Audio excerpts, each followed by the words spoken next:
नाज़रीन, लाहौर नवाब टाउन के इलाके के अंदर एक ऐसी वारदात हुई कि एक कैंसर के पेशेंट के लिए पैसे बचा कर रखे हुए थे उसके इलाज की गर्ज से, और वो पैसे जो हैं वो डकैतों के हाथ चढ़ गए।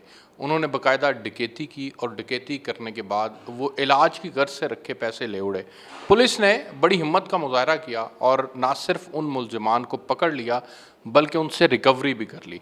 ये 70 लाख की रकम थी जो कि वो डकैत जो हैं वो घर से डकैती मार कर ले गए थे। उस पे उसकी रिकवरी कैसे हुई, उसके मामलात कैसे आगे बढ़े। मेरे साथ इस वक्त मुस्तफ़ा मौजूद हैं जो इस सारे केस के मुद्दई हैं। मैं आपको बताता चलूँ कि मैं आपकी मुल्ज़िमान से मुलाकात भी करवाऊँगा। मुस्तफ़ा, ये बताइएगा सबसे पहले कि उस दिन जिस दिन ये वाक़या हुआ उस वक्त वो पैसे घर में पड़े हुए थे, क्या इस बात का किसी और को इल्म भी था, और आप लोग सारी फैमिली कहाँ थे? जी, बहुत शुक्रिया। मेरे भाई को जैसे आपको बताया कि उसको कैंसर है, तो वो उसका इलाज इत्तेफाक हॉस्पिटल से हो रहा था। वो और मेरी वालिदा वहीं पे थे। मेरे वालिद साहब, उनको हॉस्पिटल से छुट्टी हुई थी तो वापस लाने गए थे। मैं अपने दफ़्तर था और मुझे ये ख़बर मिली जब मैं दफ़्तर से निकला घर आने के लिए। मेरे वालिद साहब सबसे पहले घर पहुँचे भाई को लेके। तो जब उन्होंने दरवाज़ा खोलने की कोशिश की घर का, तो ताले की जो जहाँ पे ताला लगता है जिसमें, उस चीज़ को टेढ़ा किया हुआ था। तो अच्छा। कुंडी फंसी। उस टाइम अंदाज़ा नहीं हुआ हमें कि ये क्या कि मामला है? ये क्या मामला चल रहा है। तो हमारी लॉन वाली साइड पे एक खिड़की है, हम उस साइड पे गए। मेरा भाई उस साइड पे गया।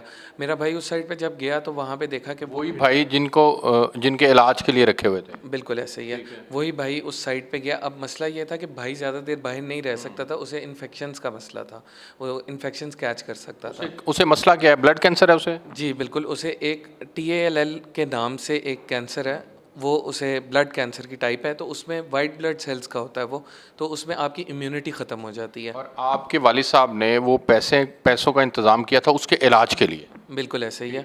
उसके इलाज के लिए वो पैसों का इंतज़ाम किया था। सबसे पहले भाई ने ही विटनेस किया कि जब उसने खिड़की खुली देखी, वो अंदर गया तो अंदर कमरों की अलमारियां भी खुली हुई थी। 3 कमरे हमारे ग्राउंड फ्लोर पे।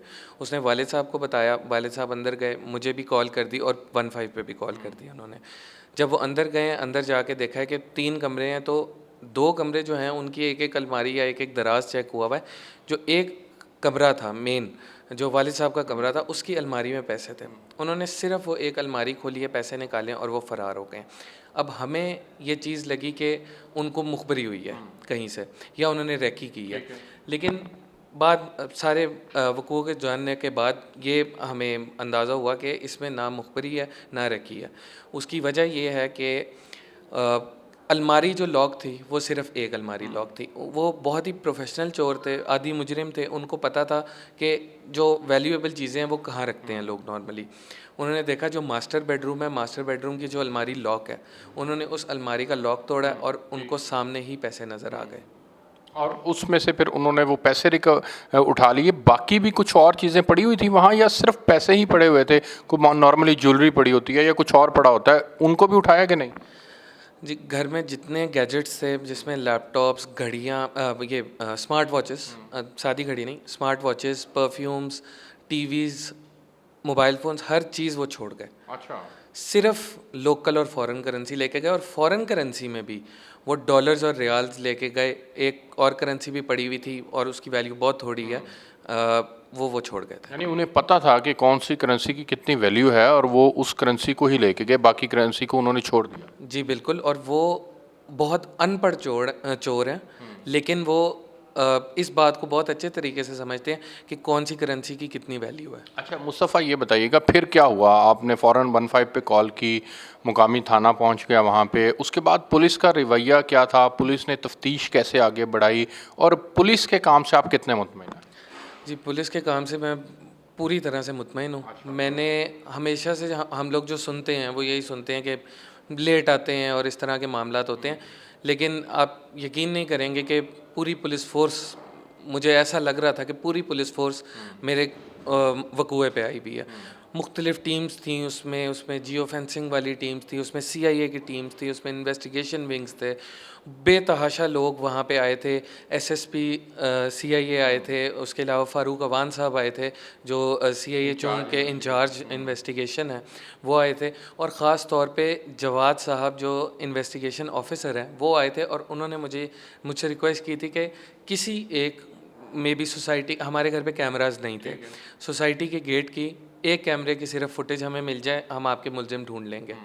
उन्होंने अपने इन्फॉर्मर से और सारी चीज़ों से पता कराते हुए वो एक फुटेज देखते हुए उन्होंने विद इन 24 आवर्स मुलजिमों को अरेस्ट कर लिया था। अच्छा मुस्तफ़ा, ये बताइएगा कि रिकवरी कितनी हो चुकी है, और ये 24 आवर्स के अंदर उन्होंने जो रिकवरी कर ली, ये बहुत बड़ा काम है और नॉर्मली ऐसा नहीं होता। तो क्या वो कोई अपने शवाहिद छोड़ गए थे, वो जिसको जो क्लू उनको मिला, या कुछ और क्लूज थे? जी मैं इस बात पे बहुत हैरान हुआ था कि एक छेनी थी, छेनी वो लोग अपनी वहीं छोड़ गए थे। उस छेनी की तस्वीर की मदद से, और सीसीटीवी फुटेज में कुछ भी नहीं आया था, उस छेनी की तस्वीर की मदद से उन्होंने मुलजिमों को ट्रेस कर लिया था। चूँकि ये आदी मुजरिम थे इसलिए आसानी हो गई थी ट्रेस करने में, वरना अल्लाह जाने क्या होता। अच्छा चलें, ये बहुत बड़ी कामयाबी है जो कि पुलिस को हासिल हुई और आपकी भी रिकवरी हो गई। और मैं दुआगो हूँ कि अल्लाह रब्बुल इज़्ज़त आपके भाई को सेहत भी दे, अपने अमान में रखे।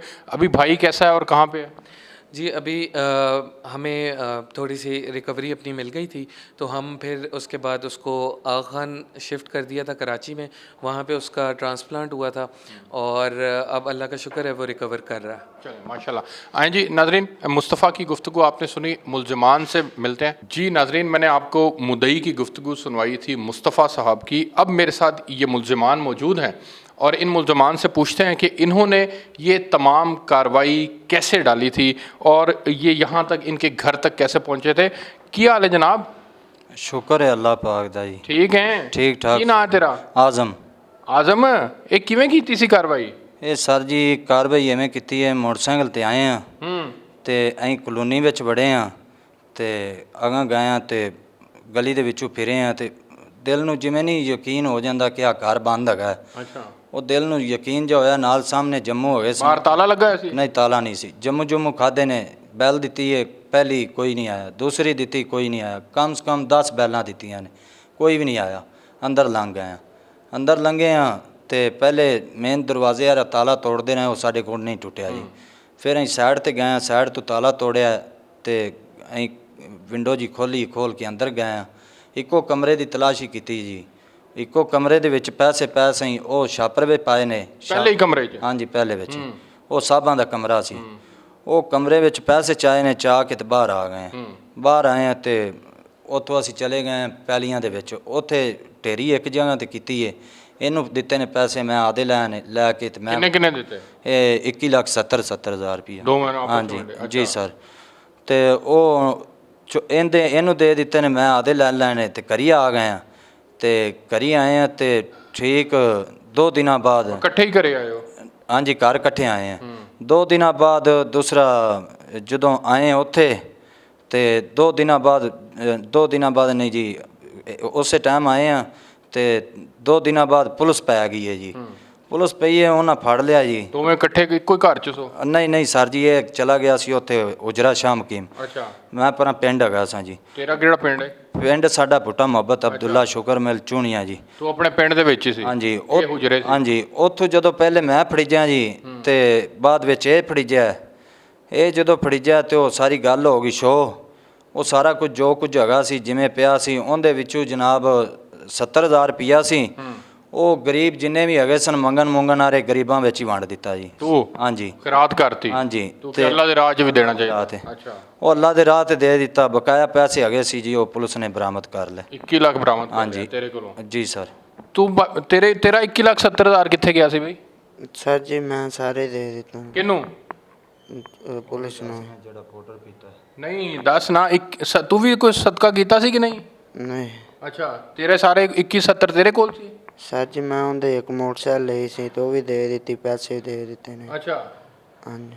ਤੇ ਕਿੱਥੇ ਪੈਸੇ ਲੁਕਾਏ ਕਿੱਥੇ ਸਨ? ਨਹੀਂ ਮੈਂ ਲੁਕਾਏ ਨਹੀਂ ਸੀ, ਘਰ ਉਵੇਂ ਪਏ ਸੀ, ਦੇ ਦਿੱਤੇ ਨੇ। ਅੱਛਾ। ਤੂੰ ਪੈਸੇ ਲੁਕਾਏ ਸਨ ਕਿੱਥੇ? ਲੁਕਾਏ ਹੋਏ ਸੀ ਜ਼ਮੀਨ ਦੇ ਵਿੱਚ ਹੈਗੇ ਸੀ ਤੇ ਕੱਢ ਕੇ ਦੇ ਦਿੱਤੇ ਜੀ ਸਰ ਜੀ। ਘਰ ਦੀ ਜ਼ਮੀਨ 'ਚ? ਹਾਂਜੀ ਘਰ ਦੀ ਜ਼ਮੀਨ ਵਿੱਚ। ਅੱਛਾ। ਉਹ ਜਿੰਨੇ ਹੈਗੇ ਸੀ ਉਵੇਂ ਹੀ ਉਹ ਚੁੱਕ ਤੇ ਪੁਲਿਸ ਨੂੰ ਦਿੱਤੇ ਨੇ ਹਾਂ। ਤੇ ਪੁਲਿਸ ਸਾਰਿਆਂ ਦੇ ਕੋਲ ਉਹ ਆ ਗਏ ਨੇ ਤੇ ਮਦਈ ਸਾਹਿਬ ਹੋਰਾਂ ਨੂੰ ਦੇ ਦਿੱਤੇ। ਇਹ ਤੇਰਾ ਕੀ ਲੱਗਦਾ ਹੈ? ਛੋਟਾ ਭਾਈ ਹੈ ਜੀ। ਛੋਟੇ ਭਾਈ ਨੂੰ ਇਹੋ ਜਿਹੇ ਕੰਮਾਂ ਤੇ ਤੂੰ ਲਾਇਆ? ਨਹੀਂ ਜੀ ਸਰ ਜੀ, ਇਹਨੂੰ ਮੈਂ ਆਖਿਆ ਤੂੰ ਬਾਹਰ ਖਲੋਵੀਂ ਤੇ ਮੈਂ ਅੰਦਰ ਜਾਂਦਾ ਰਹਾਂਗਾ।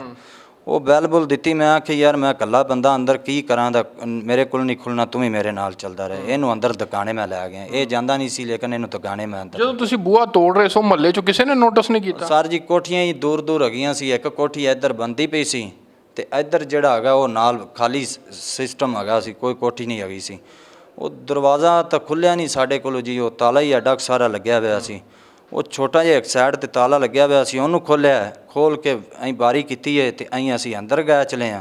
ਅੰਦਰ ਗਏ ਤੇ ਸਾਹਿਬਾਂ ਦਾ ਪਹਿਲਾ ਕਮਰਾ ਫਰੋਲਿਆ ਤੇ ਉੱਥੋਂ ਹੀ ਸਾਨੂੰ ਸਾਰਾ ਕੁਝ ਮਿਲ ਗਿਆ ਜੀ। ਤੇ ਸਾਨੂੰ ਜੀ ਕਿਸੇ ਬੰਦੇ ਨੇ ਫਾਰਮੇਸ਼ਨ ਨਹੀਂ ਦਿੱਤੀ ਤੇ ਕਿਸੇ ਨੇ ਨਹੀਂ ਦਿੱਤੀ? ਨਹੀਂ ਜੀ ਅੱਛਾ। ਕਿਸੇ ਨੇ। ਅਲਫੀਆ ਗੱਲ ਹੈ? ਹਾਂਜੀ ਅਲਫੀਆ ਗੱਲ ਹੈ। ਅੱਛਾ। ਤੇ ਅੱਲਾ ਦੇ ਤਵੱਕਲ ਕਰਕੇ ਗਏ ਸੋ? ਬਿਲਕੁਲ ਜੀ। ਅੱਛਾ। ਤੇ ਅੰਦਰ ਗਏ ਆ, ਅੰਦਰ ਖੁਸ਼ਬੂਆਂ ਤਾਂ ਬੜੀਆਂ ਆਉਂਦੀਆਂ ਪਈਆਂ ਸਨ। ਅੰਦਰ ਗਏ ਆ ਜੀ ਤੇ ਉੱਥੇ ਦੂਸਰਾ ਪਹਿਲਾ ਕਮਰਾ ਖੋਲ੍ਹਿਆ, ਸੇਫ ਅਲਮਾਰੀ ਖੋਲ੍ਹੀ ਹੈ, ਉਹਦੇ ਵਿੱਚ ਪੈਸੇ ਪਏ ਸੀ, ਉਹ ਚੁੱਕੇ ਨੇ ਤੇ ਚੁੱਕ ਤੇ ਬਾਹਰ ਆ ਗਏ। ਅੱਛਾ ਇਹ ਦੱਸ ਕਿ ਇਹ ਛੋਟੇ ਨੂੰ ਤੂੰ ਇਹੋ ਜਿਹੇ ਕੰਮਾਂ ਦੇ ਨਾਲ ਰਲਾਇਆ ਹੈ ਜੀ ਸਰ। ਕੋਈ ਤੈਨੂੰ ਅਹਿਸਾਸ ਨਹੀਂ ਹੋਇਆ ਕਿ ਯਾਰ ਮੇਰਾ ਛੋਟਾ ਵੀਰ ਹੈ, ਕੱਲ ਨੂੰ ਫੜਿਆ ਜਾ ਸਕਦੇ ਆ, ਮੈਂ ਕਿਹੜੇ ਕੰਮੇ ਨੂੰ ਲਾਣ ਡਿਆ, ਆਪ ਤੇ ਗਲਤ ਕਰ ਹੀ ਰਿਹਾ, ਛੋਟੇ ਨੂੰ ਵੀ ਨਾਲ ਲਾਤਾ? ਉਹ ਸਰ ਜੀ ਪਾਊਡਰ ਪੀਂਦਾ ਸਾਂ ਜੀ, ਟੀਕੇ ਵਿੱਚੋਂ ਲਾਉਂਦੇ ਨੇ, ਟੀਕੇ ਛੱਡ ਦਿੱਤੇ ਸਨ।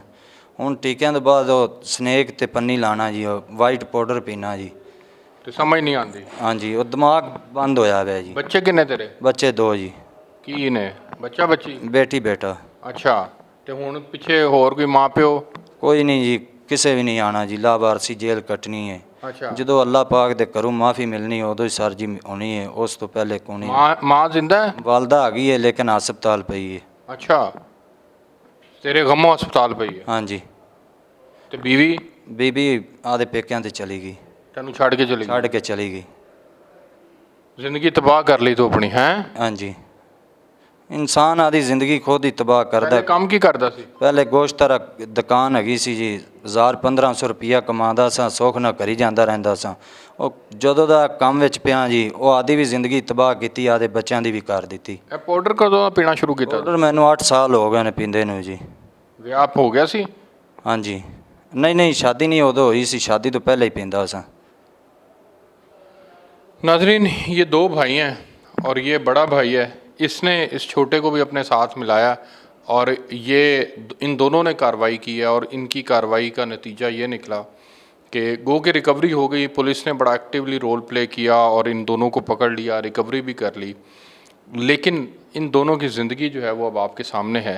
इसकी बीवी इसको छोड़ के जा चुकी है, माँ इनकी हॉस्पिटल में पड़ी हुई है, घर अपना ज़िंदगी तबाह कर ली। सिर्फ ये जो बुरी आदत हैं, नशा, बुनियादी तौर पर इसने 8 साल पहले नशा शुरू किया था और उस नशे से फिर ये इसकी आदत डेवलप हुई थी और फिर एक वारदात की, उस वारदात के नतीजे के अंदर जो है वो जेल में रहा। लेकिन खुदा का खौफ करते हुए उन्होंने इसको माफ़ कर दिया, लेकिन इसके बावजूद ये बाज नहीं आया और उसने फिर वारदात कर दी। अब देखते हैं कि इसका आगे फर्दर जो है वो गो के ये अब जेल जाएंगे और जेल जाने के बाद इसका मामला जो है वो फर्दर आगे बढ़ेगा। लेकिन ये ओवरऑल हमारे माशरे के लिए जो है वो एक नसीहत है कि हमने अपने बच्चों को हर तरह की खराफात से महफूज रखना है और उनके मुस्तकबिल को संवारने की कोशिश करनी है, ना कि उनके मुस्तकबिल को तबाह करने के लिए जो है वो हम में से कोई भी उसमें अपना किरदार अदा करे। आपसे फिर मुलाकात होगी, इजाज़त दीजिए, अल्लाह हाफ़िज़।